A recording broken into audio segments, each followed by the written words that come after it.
So hi everyone, I'm here to show you how to use the round feature of Excel. So before doing that, you have to make sure that you did your paper calculation first because sometimes Excel makes mistakes. So it's much easier for you to have your paper calculation to compare. So let's start off. For this perpetual inventory card, I'll just type in the date first. So I'll just do autofill. It's much easier and faster. You don't have to type it in like lots of information, a lot of work. So there it goes. So let's proceed. September 1st. We have 35 tins as a balance. So we just put it in our spreadsheet. So there's no going out. It's our balance. So we'll just copy it. Sorry. And then for the cost per the price per tins, since we don't have any like other new price, we're gonna use the most recent one, which is the 97 cents. And for the total value, we have to multiply 35 tins multiplied by the price, and that gives us $33.95. So comparing to my paper calculation, it's correct. So I'll just proceed for September 2nd. It's storeroom requisition. That means it's going out. If requisition, it's going out. If it's invoice, it's coming in. So just copy the 12 in there. So for the balance, since it's going out, we have to multiply. If it's coming in, we have to add up. So 35 minus 12, that gives us 23 on hand. And for the price, since there's no new price, so we're just gonna use the same price, like as the 97 cents for the total value. Same thing, 23 multiplied by the price, that gives us $22.31. So for September 3rd, it's invoice, that means it's coming in. So we have to multiply it by, so this, we have 3 cases coming in. In one case, there's 6 by 100 ounces. So let's multiply with that one. Sorry, I have 3 multiplied by 6, and that gives us 18. So since it's coming in, we have to add up for the balance. So 23 plus 18, that gives us 41. Since we have a new price here, it's $5.99, so we have to multiply by 6, because there's, in one case, there's 6 uh, cans, I mean like syrup, peach syrup. So do it that way. $5.99 divided by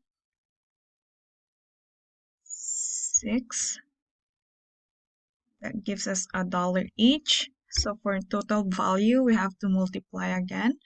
41 multiplied by the price, which is $1, that gives us $40.93. So here we had a problem because comparing to my paper calculation, I got $41, and then 41 multiplied by 1 is $41, but the Excel is giving me $40.93, which doesn't make sense.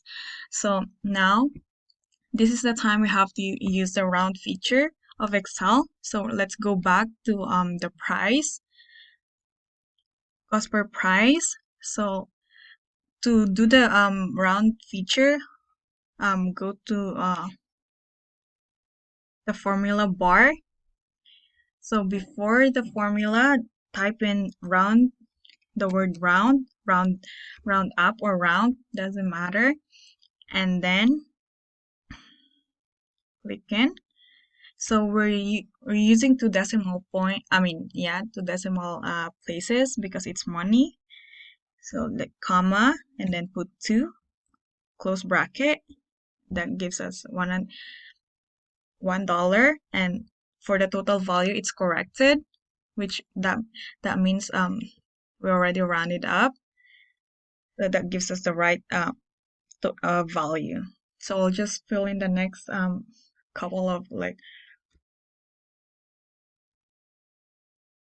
dates. So for September 8th, we have suppliers invoice. That means it's coming in. So there's 2 cases. Same way as we did the first one, 2 multiplied by 6. And that gives us 12. So let's add up again. 22 plus 12. That gives us 34. So since we have a new price, which is $6.79 per case, let's do that. Let's get a new price. So divide it by 6. Oops, sorry.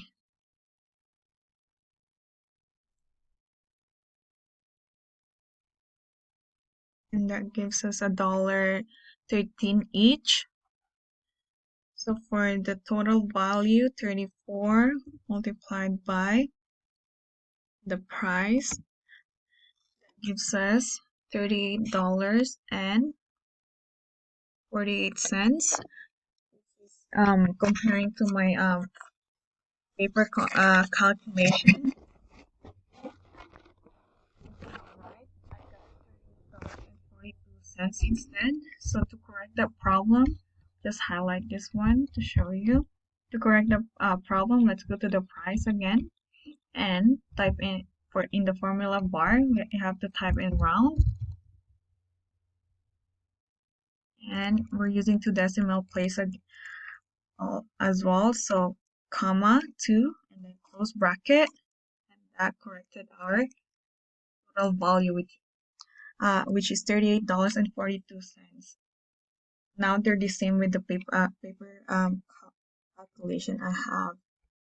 So we'll just go in and fill out the others as well. For September 12th, I have 3 cases coming in. So same way, same formula, 3 multiplied by 6. That gives us 18. So let's just add up. 21 plus 18 gives us 39 on hand. And there's a new price. It's $7.09. So to get the new price, let's divide it by 6.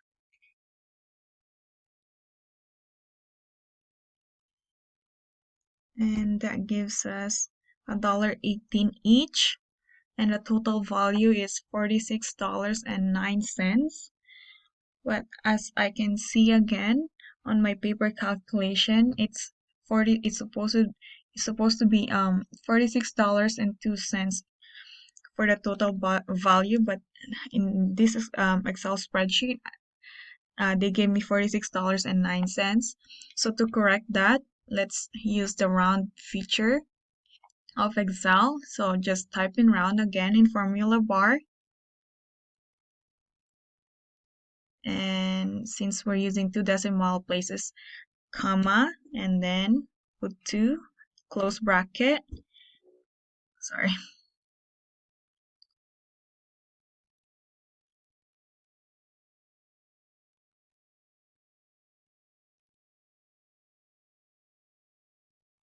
That gives us $46.02. So that's correct now. I'll just leave it like that, and then I'll proceed with other.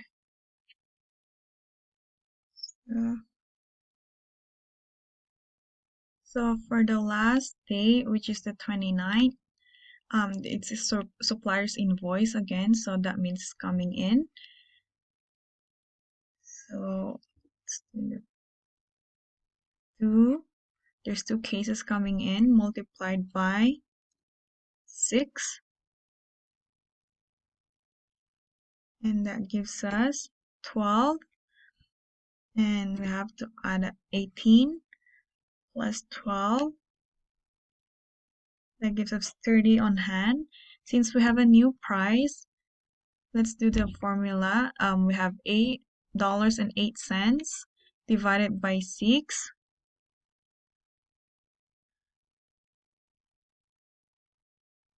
And that gives us $1.35 each. So for the total value, that gives us $40.40. But as I can see on my paper calculation again, it's I got $40.50. So they're not they're different. So we have to correct that problem again. So I'll just highlight it to show you. So to correct that, just go to the formula bar again and type in round. Since we're using two decimal places, just put comma in 2 and then close bracket, and that gives us $40.50. Now we already corrected. We used round feature to correct all the total value that the Excel didn't give us at first. Now, the Excel piece, Excel spreadsheet, the information in Excel spreadsheet and the paper calculation are the same. So this is how you use round feature on Excel. I hope it works. Thank you so much. Bye.